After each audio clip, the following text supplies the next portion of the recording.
పులివెందల రౌడీలు విశాఖపట్నాన్ని కబ్జా చేసే పరిస్థితికి వచ్చారు.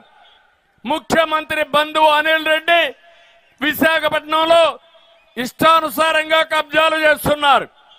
వీళ్ళ ఎంపీలు కూడా ఎక్కడికక్కడ దోచుకునే పరిస్థితికి వచ్చారు. నేను అడుగుతున్నా ఒక మాట, ఈరోజు విశాఖపట్నం అందరూ అంటున్నారు, ఉత్తరాంధ్ర ప్రజానీకం అంటున్నారు, జగన్ రెడ్డి నువ్వు మాకొద్దు, నువ్వు మా ప్రాంతానికి రావద్దంటున్నారా లేదా అని మిమ్మల్ని అడుగుతున్నా.